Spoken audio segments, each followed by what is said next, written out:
Yehezkiel pasal 33. Nubuatan pengharapan bagi Israel. Tugas Yehezkiel sebagai penjaga. Lalu datanglah firman Tuhan kepadaku, "Hai anak manusia, berbicaralah kepada teman-temanmu sebangsa, dan katakanlah kepada mereka, kalau aku mendatangkan pedang atas sesuatu negeri, dan bangsa negeri itu mengambil seorang dari antara mereka, dan menetapkan dia menjadi penjaganya, dan penjaga ini melihat pedang itu datang atas negerinya, lalu meniup sangkakala untuk memperingatkan bangsanya. Kalau ada seorang yang memang mendengar suara sangkakala itu, tetapi ia tidak mau diperingatkan, sehingga sesudah pedang itu datang ia dihabiskan, darahnya tertimpa kepadanya sendiri. Ia mendengar suara sangkakala, tetapi ia tidak mau diperingatkan, darahnya tertimpa kepadanya sendiri. Kalau ia mau diperingatkan, ia menyelamatkan nyawanya. Sebaliknya penjaga yang melihat pedang itu datang, tetapi tidak meniup sangkakala, dan bangsanya tidak mendapat peringatan, sehingga sesudah pedang itu datang, seorang dari antara mereka dihabiskan, orang itu dihabiskan dalam kesalahannya. Tetapi aku akan menuntut pertanggungan jawab atas nyawanya dari penjaga itu.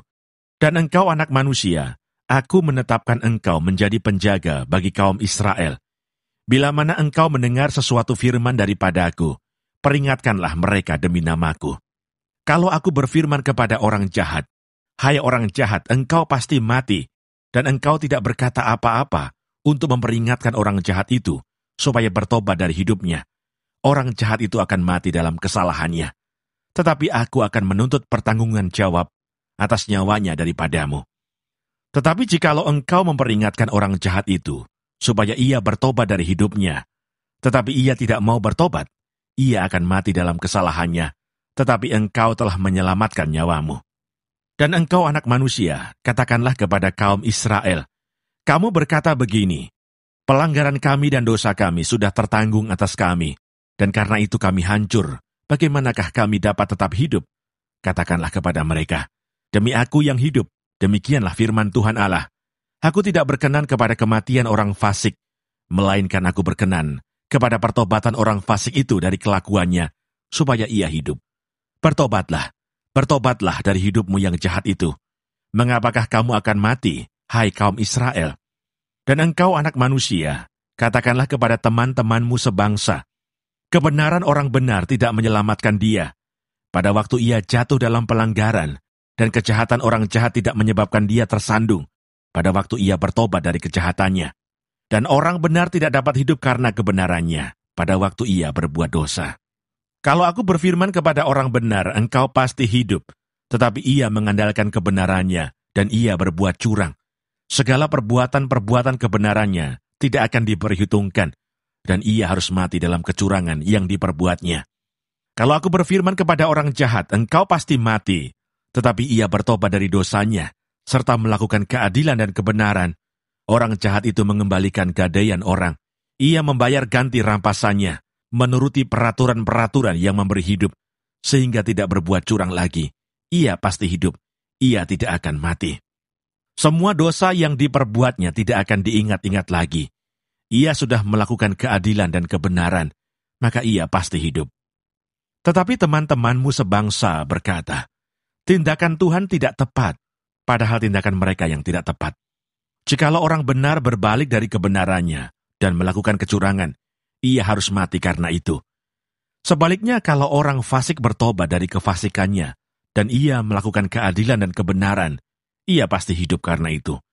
Tetapi kamu berkata, tindakan Tuhan tidak tepat. Aku akan menghakimi kamu, masing-masing menurut kelakuannya, hai kaum Israel. Berita kejatuhan Yerusalem. Pada tahun ke-11, sesudah pembuangan kami, dalam bulan yang ke-10, pada tanggal 5 bulan itu, datanglah kepadaku seorang yang terluput dari Yerusalem dan berkata, kota itu sudah ditaklukkan. Maka kekuasaan Tuhan meliputi aku pada malam sebelum kedatangan orang yang terluput itu, dan Tuhan membuka mulutku pada saat menjelang kedatangan orang yang terluput itu pada pagi hari. Mulutku sudah terbuka dan aku tidak bisu lagi. Israel berkeras hati di negerinya dan di pembuangan. Lalu datanglah firman Tuhan kepadaku, hai anak manusia, orang-orang yang tinggal pada reruntuhan-reruntuhan ini, yaitu yang di tanah Israel, berkata begini, Abraham adalah seorang diri, tatkala ia mendapat tanah ini menjadi miliknya. Tetapi kita banyak, tentu tanah ini diberikan kepada kita menjadi milik. Oleh karena itu katakanlah kepada mereka, beginilah firman Tuhan Allah, kamu makan daging dengan darahnya, kamu melihat juga kepada berhala-berhalamu, dan kamu menumpahkan darah. Apakah kamu akan tetap memiliki tanah ini? Kamu bersandar pada pedangmu, kamu melakukan kekejian, dan masing-masing mencemari istri sesamanya. Apakah kamu akan tetap memiliki tanah ini? Katakanlah begini kepada mereka, beginilah firman Tuhan Allah, demi aku yang hidup, orang-orang yang tinggal pada reruntuhan-reruntuhan akan mati rebah oleh pedang, dan orang-orang yang di padang akan kuberikan kepada binatang liar menjadi makanannya, dan orang-orang yang di dalam kubu dan gua akan mati kena sampar. Tanah ini akan kubuat musnah dan sunyi sepi, dan kecongkakannya yang ditimbulkan kekuatannya akan berakhir. Gunung-gunung Israel akan menjadi sunyi sepi, sehingga tidak seorang pun berani melintasinya. Dan mereka akan mengetahui bahwa akulah Tuhan pada saat aku membuat tanah ini musnah dan sunyi sepi, oleh karena semua perbuatan-perbuatan mereka yang keji yang mereka lakukan. Dan engkau anak manusia, teman-temanmu sebangsa, bercakap-cakap mengenai engkau dekat tembok-tembok dan di pintu rumah-rumah, dan berkata satu sama lain, masing-masing kepada temannya, silakan datang dan dengar apa yang difirmankan oleh Tuhan. Dan mereka datang kepadamu seperti rakyat berkerumun, dan duduk di hadapanmu sebagai umatku. Mereka mendengar apa yang kau ucapkan, tetapi mereka tidak melakukannya. Mulutnya penuh dengan kata-kata cinta kasih, tetapi hati mereka mengejar keuntungan yang haram. Sungguh, engkau bagi mereka seperti seorang yang melakukan syair cinta kasih dengan suara yang merdu, dan yang pandai main kecapi. Mereka mendengar apa yang kau ucapkan, tetapi mereka sama sekali tidak melakukannya. Kalau hal itu datang dan sungguh akan datang, mereka akan mengetahui bahwa seorang nabi ada di tengah-tengah mereka. Yehezkiel pasal 34. Tuhan gembala Israel yang baik, melawan gembala-gembala yang jahat. Lalu datanglah firman Tuhan kepadaku, hai anak manusia, bernubuatlah melawan gembala-gembala Israel. Bernubuatlah dan katakanlah kepada mereka, kepada gembala-gembala itu, beginilah firman Tuhan Allah, celakalah gembala-gembala Israel yang mengembalakan dirinya sendiri. Bukankah domba-domba yang seharusnya digembalakan oleh gembala-gembala itu? Kamu menikmati susunya, dari bulunya kamu buat pakaian, yang kamu sembelih, tetapi domba-domba itu sendiri tidak kamu gembalakan. Yang lemah tidak kamu kuatkan, yang sakit tidak kamu obati, yang luka tidak kamu balut, yang tersesat tidak kamu bawa pulang, yang hilang tidak kamu cari, melainkan kamu injak-injak mereka dengan kekerasan dan kekejaman. Dengan demikian mereka berserak, oleh karena gembala tidak ada, dan mereka menjadi makanan bagi segala binatang di hutan. Domba-dombaku berserak dan tersesat di semua gunung, dan di semua bukit yang tinggi. Iya, di seluruh tanah itu domba-dombaku berserak, tanpa seorang pun yang memperhatikan atau yang mencarinya. Oleh sebab itu, hai gembala-gembala, dengarlah firman Tuhan. Demi aku yang hidup, demikianlah firman Tuhan Allah. Sesungguhnya oleh karena domba-dombaku menjadi mangsa dan menjadi makanan bagi segala binatang di hutan, lantaran yang mengembalakannya tidak ada.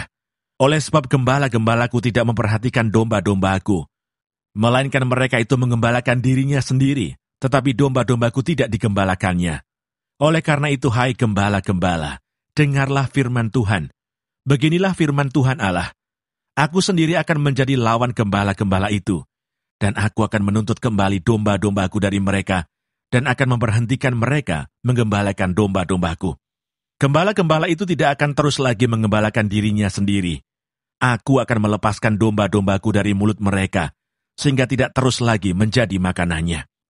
Sebab beginilah firman Tuhan Allah, dengan sesungguhnya, aku sendiri akan memperhatikan domba-dombaku, dan akan mencarinya. Seperti seorang gembala mencari dombanya pada waktu domba itu tercerai dari kawanan dombanya. Begitulah aku akan mencari domba-dombaku, dan aku akan menyelamatkan mereka dari segala tempat, kemana mereka diserahkan pada hari berkabut dan hari kegelapan. Aku akan membawa mereka keluar dari tengah bangsa-bangsa, dan mengumpulkan mereka dari negeri-negeri, dan membawa mereka ke tanahnya. Aku akan menggembalakan mereka di atas gunung-gunung Israel, di alur-alur sungainya, dan di semua tempat kediaman orang di tanah itu. Di padang rumput yang baik akan kugembalakan mereka, dan di atas gunung-gunung Israel yang tinggi, disitulah tempat penggembalaannya. Di sana di tempat penggembalaan yang baik, mereka akan berbaring, dan rumput yang subur menjadi makanannya, di atas gunung-gunung Israel. Aku sendiri akan menggembalakan domba-domba-Aku, dan Aku akan membiarkan mereka berbaring. Demikianlah firman Tuhan Allah.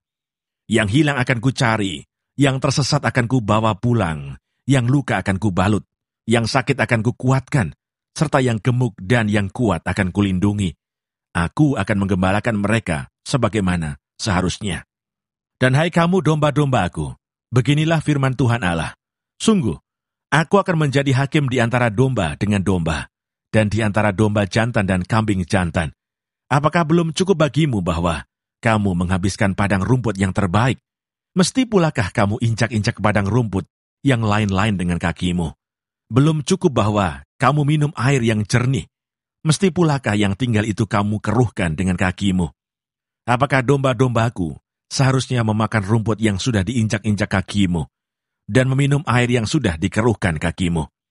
Oleh sebab itu beginilah firman Tuhan Allah terhadap mereka.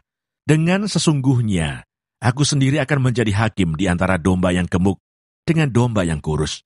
Oleh karena semua yang lemah kamu desak dengan lambungmu dan bahumu, serta kamu tunduk dengan tandukmu, sehingga kamu menghalau mereka keluar kandang. Maka Aku akan menolong domba-domba-Aku, supaya mereka jangan lagi menjadi mangsa, dan Aku akan menjadi hakim di antara domba dengan domba. Aku akan mengangkat satu orang gembala atas mereka, yang akan menggembalakannya, yaitu Daud hamba-Ku. Dia akan menggembalakan mereka dan menjadi gembalanya. Dan Aku Tuhan akan menjadi Allah mereka, serta hamba-Ku Daud menjadi raja di tengah-tengah mereka. Aku Tuhan yang mengatakannya. Aku akan mengadakan perjanjian damai dengan mereka, dan Aku akan meniadakan binatang buas dari tanah itu, sehingga mereka dapat diam di padang gurun dengan aman dan tenteram, dan dapat tidur di hutan-hutan. Aku akan menjadikan mereka dan semua yang di sekitar gunungku menjadi berkat. Aku akan menurunkan hujan pada waktunya. Itu adalah hujan yang membawa berkat. Pohon-pohon di ladang akan memberi buahnya, dan tanah itu akan memberi hasilnya. Mereka akan hidup aman tenteram di tanahnya. Mereka akan mengetahui bahwa Akulah Tuhan, pada saat Aku mematahkan kayu kuk mereka, dan melepaskan mereka dari tangan orang yang memperbudak mereka. Mereka tidak lagi menjadi jarahan bagi bangsa-bangsa, dan binatang liar tidak akan menerkam mereka, sehingga mereka akan diam dengan aman tenteram, dengan tidak dikejutkan oleh apapun. Aku akan mendirikan bagi mereka suatu taman kebahagiaan, sehingga di tanah itu tidak seorang pun akan mati kelaparan, dan mereka tidak lagi menanggung noda yang ditimbulkan bangsa-bangsa, dan mereka akan mengetahui bahwa Aku Tuhan, Allah mereka, menyertai mereka dan mereka. Kaum Israel adalah umat-Ku. Demikianlah firman Tuhan Allah. Kamu adalah domba-domba-Aku, domba gembalaanku, dan Aku adalah Allahmu. Demikianlah firman Tuhan Allah. Yehezkiel pasal 35. Murka Tuhan atas pegunungan Seir. Datanglah firman Tuhan kepada Aku, hai anak manusia, tujukanlah mukamu kepada pegunungan Seir, bernubuatlah melawan dia, dan katakanlah kepadanya, beginilah firman Tuhan Allah, Aku akan menjadi lawanmu, hai pegunungan Seir, dan Aku akan mengacungkan tanganku melawanmu, dan akan menjadikan engkau musnah dan sunyi sepi. Aku akan menjadikan kota-kotamu reruntuhan, dan engkau menjadi sunyi sepi, dan engkau akan mengetahui bahwa Akulah Tuhan. Oleh karena dalam hatimu terpendam rasa permusuhan yang turun-temurun, dan engkau membiarkan orang Israel menjadi makanan pedang pada hari sial mereka, waktu saatnya tiba untuk penghakiman terakhir. Oleh sebab itu demi Aku yang hidup, demikianlah firman Tuhan Allah, Aku akan menjadikan engkau darah, dan darah akan mengejar engkau. Oleh sebab engkau bersalah karena mencurahkan darah, maka darah akan mengejar engkau. Aku akan menjadikan pegunungan Seir musnah dan sunyi sepi, dan melenyapkan daripadanya orang-orang yang lalu lalang. Aku akan memenuhi juga pegunungannya dengan orang-orang yang mati terbunuh di bukit-bukitmu, di lembah-lembahmu, dan alur-alur sungaimu akan berrebahan orang-orang yang mati terbunuh oleh pedang. Aku akan menjadikan engkau sunyi sepi untuk selama-lamanya, dan kota-kotamu tidak akan didiami lagi. Dan kamu akan mengetahui bahwa akulah Tuhan. Oleh sebab engkau mengatakan, kedua bangsa itu dan kedua negeri itu akan menjadi milikku, dan kita akan memilikinya. Sebetulnya Tuhan ada di situ. Oleh sebab itu, demi aku yang hidup, demikianlah firman Tuhan Allah, aku akan memperlakukan engkau, seperti engkau memperlakukan mereka dalam murkamu dan cemburumu, yang timbul dari kebencianmu terhadap mereka. Dan aku akan menyatakan diri kepadamu pada saat aku menghakimi engkau. Dan engkau akan mengetahui bahwa aku, Tuhan, mendengar segala penistaanmu yang kau ucapkan melawan gunung-gunung Israel yang demikian. Gunung-gunung itu sudah menjadi sunyi sepi, dan diserahkan kepada kita menjadi makanan kita. Dengan demikian kamu membesarkan dirimu terhadap aku di dalam ucapanmu, dan banyak sekali kata-katamu terhadap aku. Aku mendengarnya. Beginilah firman Tuhan Allah. Seluruh bumi akan bersuka cita pada saat aku menjadikan engkau sunyi sepi, seperti engkau bersuka cita mengenai milik pusaka kaum Israel yang sudah menjadi sunyi sepi. Demikianlah akan kulakukan terhadap engkau. Engkau akan menjadi sunyi sepi, hai pegunungan Seir dan engkau, segenap Edom dalam keseluruhanmu, dan mereka akan mengetahui bahwa akulah Tuhan.